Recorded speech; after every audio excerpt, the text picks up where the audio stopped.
Selamat datang yang pertama kali hadir. Tuhan memberkati kita semua. Bapak Weli bersama dengan Ibu Yen yang datang jauh-jauh dari Bandung. Selamat datang. Kasih tepuk tangan dulu. Haleluya. Bisa berdiri? Ya, ini bukan yang pertama kali. Ini sudah sekian kali. Tuhan. Terima kasih untuk kehadirannya. Kita berharap minggu depan bisa hadir lagi. Tuhan. Kemudian ada satu orang lagi Beru Turnip ya. Selamat datang Beru Turnip. Bisa berdiri, kasih tepuk tangan. Saragi Turnip ya toh? Turnip ya. Saragi itu turnip. Ya. Selamat datang itu, senang. Selamat datang di Pemalang juga. Puji Tuhan. God bless you. Haleluya. Oke, puji Tuhan. Kita buka Alkitab kita Mazmur pasal yang pertama ayat 1 sampai dengan ayat yang ke-6. Saya akan sampaikan dengan singkat karena jemaat sekarang itu tidak suka kalau khotbah lama-lama saudara-saudara. Jadi saya akan selesaikan dalam tempo yang sesingkat-singkatnya. Are you ready? Mazmur pasal yang pertama ayat 1 sampai yang ke-6, demikian firman Tuhan.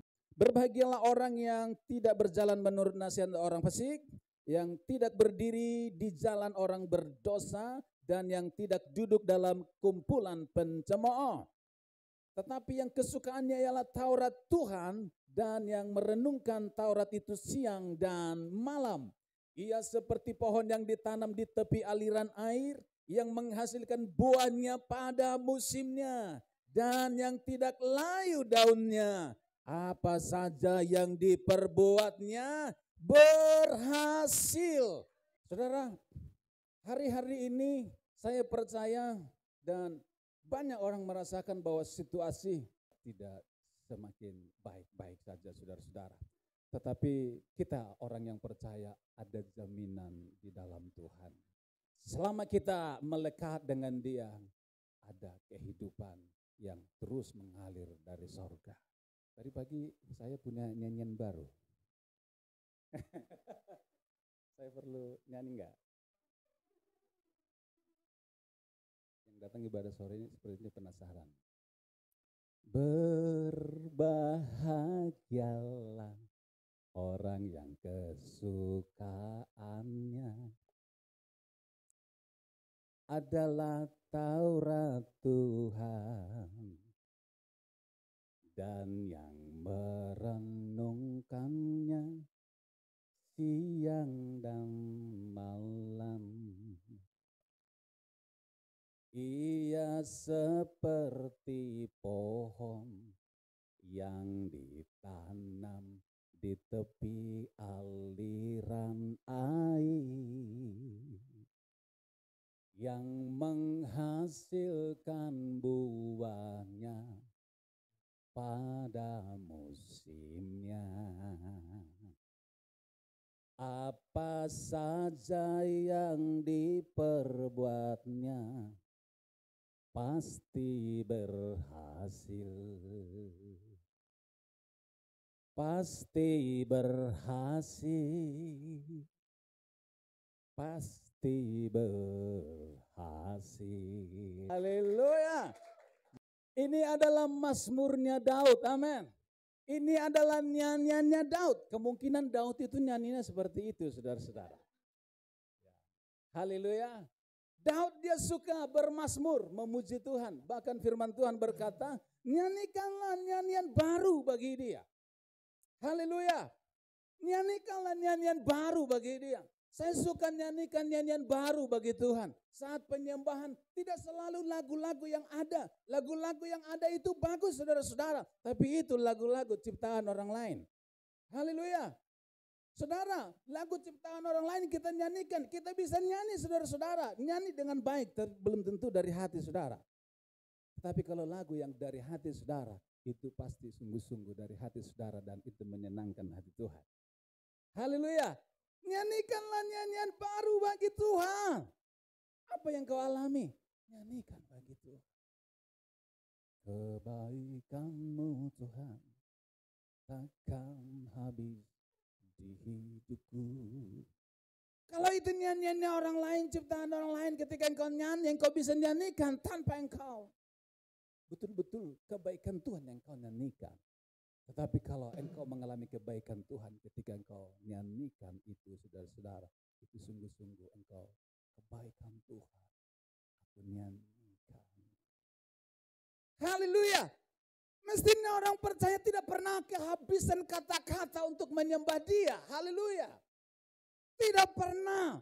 Apalagi di gereja, mestinya orang Kristen. Mestinya tidak ada yang berdiam diri saat suasana penyembahan. Haleluya. Orang Kristen di gereja masih tidak penyembahan. Berarti kekristenannya belum kekristenan yang sejati. Amin. Saya percaya hari-hari ini waktunya kita masuk lebih dalam. Lebih dalam lagi ku cinta kau, Yesus, ku mengasihimu. Kalau saudara dan saya tidak cinta Dia, saudara-saudara, ketika badai datang engkau pasti tidak kuat. Kalau uang yang kita kejar dan hanya uang yang kita kejar tanpa kita menyediakan waktu untuk datang kepada Dia, saya yakin engkau tidak kuat dalam menjalani kehidupan. Itu sebabnya selalu ditekankan di gereja kita. Baca Alkitab berapa pasal satu hari? Satu pasal satu hari. Berapa banyak yang sudah melakukannya? Selain baca Alkitab satu pasal, berdoa minimal berapa menit setiap hari? 30 menit. 30 menit itu lama atau sebentar? 30 menit setiap hari. Kalau untuk hamba Tuhan minimal 1 jam setiap hari. Saudara, saya yakin kalau ini dihidupi setiap jemaat yang ada, gak mungkin hidupmu tidak luar biasa. Gak mungkin. Pasti hidup saudara dan saya dahsyat dan luar biasa. Kalau engkau menikmati Tuhan setiap hari, hidupmu pasti berubah. Wajahmu pasti berseri-seri. Haleluya. Coba saudara-saudara bangun setiap hari. Keintiman dengan Tuhan minimal 30 menit. Nonton drakor saudara berapa lama? Bersosmed berapa lama yang kita habiskan waktu untuk itu, saudara? Kalau saudara latih membangun diri saudara 30 menit setiap hari menikmati hadirat Tuhan, kau lihat perubahan 1 tahun ke depan. Pasti engkau di bawah Tuhan naik. Hatimu pasti berubah. Amin. Pekerjaan saudara pasti berubah. Karakter saudara pasti berubah. Tidak mungkin tidak, pasti berubah, saudara. Setiap hari saudara-saudara saya selalu berusaha untuk sediakan waktu intim dengan Tuhan, saudara. Rasanya beda sepanjang hari itu, saudara-saudara. Ketika saudara bangun lalu saudara turun dari tempat tidur saudara langsung pergi mengejar pekerjaan saudara. Dan sepanjang hari itu saudara melakukannya dengan kekuatan saudara. Tetapi coba sediakan waktu datang menikmati hadirat Tuhan. Hidupmu menjadi tenang, hidupmu menjadi penuh damai, hidupmu kuat, saudara-saudara. Alami Tuhan. Kekristenan hari-hari ini bukan lagi waktunya kekristenan tanpa pengalaman dengan Tuhan. Harus mengalami jumpa dengan Tuhan.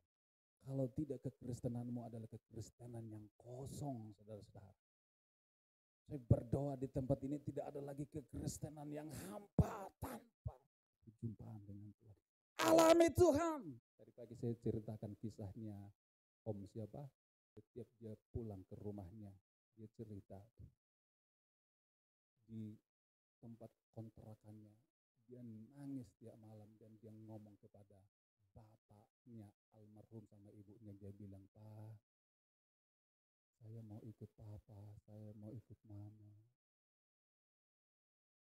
Karena hidup di sini susah dan menderita. Artinya apa? Hidupnya tidak ada damai, hidupnya tidak ada ketenangan.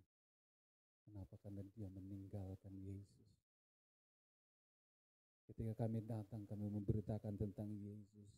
Kami menantang dia untuk terima Yesus. Dia nangis dan dia terima Yesus, saudara-saudara.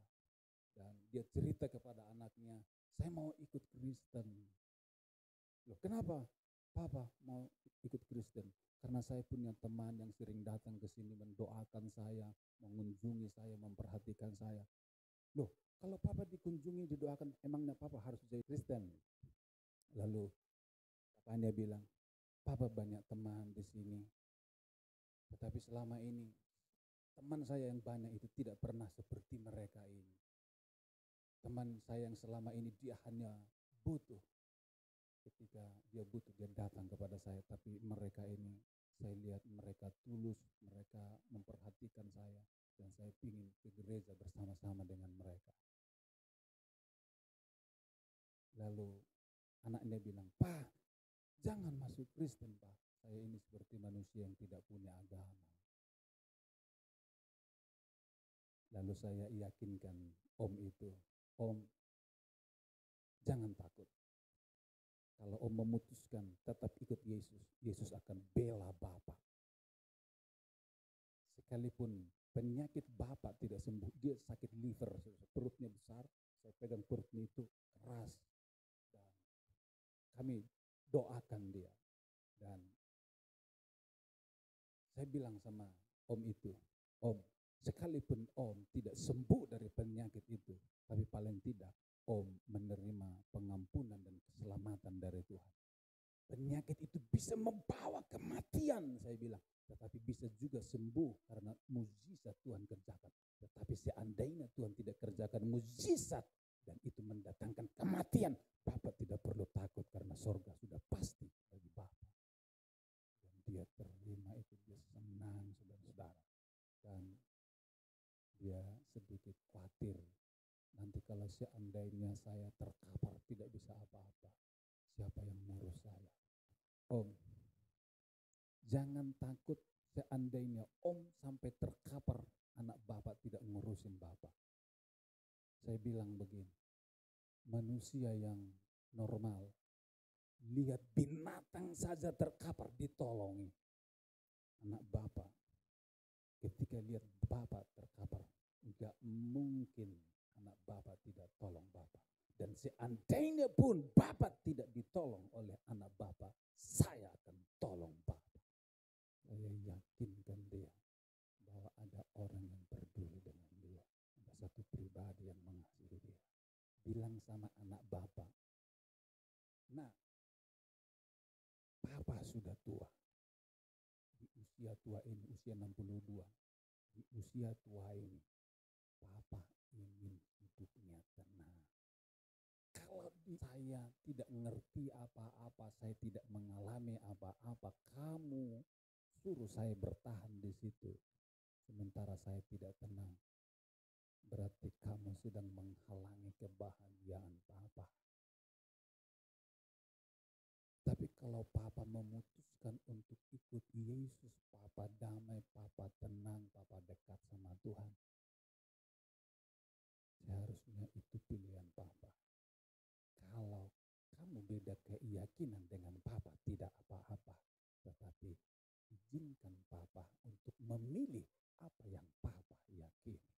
Saudara, ada banyak orang di sekitar kita ini sebenarnya orang-orang yang jauh dari damai sejahtera. Jauh dari kebahagiaan, saudara. Mestinya kita sudah bahagia. Amin. Berapa banyak yang sudah bahagia di tempat ini. Haleluya. Berbahagia orang yang kesukaannya adalah Taurat Tuhan, renungkan siang dan malam. Engkau diberkati Tuhan, engkau kuat setiap hari, saudara. Kenapa mereka tidak bahagia? Tidak ada pengharapan, tidak ada firman dalam hidupnya, tidak ada kebenaran dalam hidupnya. Mari kita berbeda dengan mereka. Mari kejar firman, mari kejar keintiman dengan Tuhan. Jangan sibuk dengan pekerjaan, saudara. Bukan tidak boleh sibuk, tetapi sesibuk-sibuknya kita harus ada waktu untuk intim dengan Tuhan. Amin. setiap hari harus baca firman Tuhan. Saya percaya saudara-saudara, hidupmu akan terus naik. Hidupmu akan terus naik. Haleluya. God bless you all. Mari kita bangkit berdiri bersama-sama.